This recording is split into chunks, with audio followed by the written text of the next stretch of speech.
इसमें ना जो आपको पहले गुलाबी रंग की बॉल दिख रही थी, अब उसमें कुछ काले काले धब्बे दिख रहे होंगे। हाँ, तो इनको हम सौर कलंक कहते हैं या सुसान स्पॉट्स कह लो हिंदी में ना, लेकिन हिंदी में बड़ा खूबसूरत नाम है, सौर कलंक कहते हैं। तो ये वो हिस्से हैं जहाँ से सूरज के किरणों से ज्वालामुखी उठ रही है।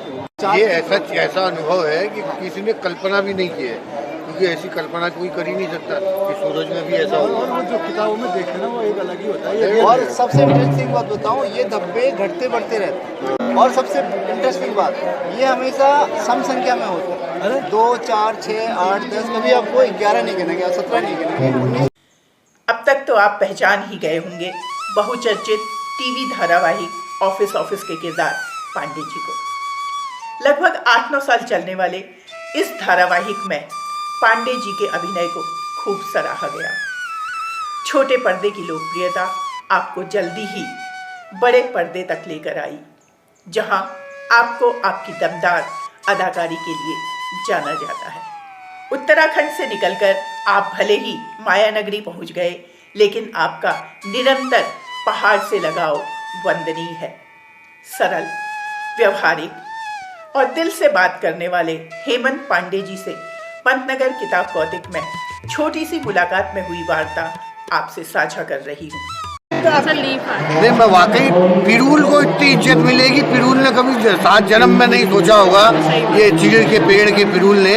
और आज ये हमारी बहन ने इतना बढ़िया पिरूल को इज्जत दे दी कि कल्पना भी नहीं कर सकते। तो आपको और आपके इन तमाम प्रयासों को बहुत बहुत शुभकामनाएं। हम चाहते हैं कि उत्तराखंड ही नहीं पूरे विश्व में हमारे उत्पाद जाएं। धन्यवाद।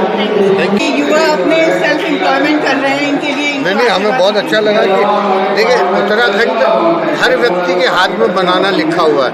आप इस तरह का प्रयोग अपने घर पे उत्पाद बना रहे हैं, तो ये हमारे लिए कहीं ना कहीं हमारे आर्थिक स्तर को ऊपर बढ़ा रहा है, उत्तराखंड में रोजगार दे रहा, घर में आप रोजगार कर रहे हो, तो हमारे लिए बड़ी खुशी की बात है। और हम चाहते हैं कि ये चीज़ उत्तराखंड में नहीं पूरे देश दुनिया में जाए।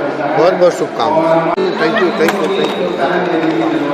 ये क्या, ये किताब जो है ना, मैं इसकी राइटर में हूँ। तो ये मैंने कल लिख दी थी, क्योंकि मुझे पता था कि आप आ रहे हो, स्थापना दिवस भी है। मैंने 9 नवंबर का डेट डाल दिया था। आप पढ़ना, मुझे फीडबैक जरूर देना, मुझे बहुत अच्छा लगेगा। है ना इसमें नंबर लिखा हुआ है? नंबर है। हम बात करेंगे। तो छोटा सा आदमी है, तो मैं ऐसा कुछ काम नहीं कर रहा हूँ भला, लेकिन जो अपने स्तर पे जहाँ है जी सच्चाई से, वो उतना बिना किसी प्रतिष्ठा के जी निस्वार्थ सेवा कैसे की? हाँ, क्योंकि उसमें ज़्यादा लोग डूबे हैं, हालांकि उससे निकलेंगे कैसे मुझे नहीं पता। तो उसके बजाय बिना प्रतिष्ठा के आप चुपचाप भी आपको कोई काम करते रहें और भले ही लोगों को पता न लगे, तो सच में उत्तराखंड और बड़ा अच्छा तरक्की कर। 50,000 किताबें इस छोटी सी जगह पर हैं, तो हमारे बच्चे जिसने पढ़ना होगा, जिसने नहीं पढ़ना होगा वो जिंदगी लगा लेगा, जो भी नहीं पढ़ेगा, लेकिन जिसने पढ़ना होगा उसको आगे बढ़ना ही होगा।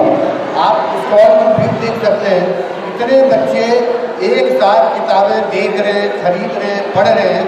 ऐसा माहौल राज्य में अगर हर जगह हो जाए तो हमारी शिक्षा का स्तर संस्कारों के साथ बहुत अच्छा हो जाए। बहुत बहुत धन्यवाद, बहुत बहुत शुभकामनाएं। जी गया, क्या गया, खुश गया, नमस्कार। उनका कहना है कि अपने क्षेत्र के विकास के लिए अगर जरूरत होगी तो वो पूरी तरह से सहयोग करने के लिए तैयार हैं। साथ ही वो उत्तराखंड के बिगड़ते संतुलन को लेकर चिंतित भी हैं।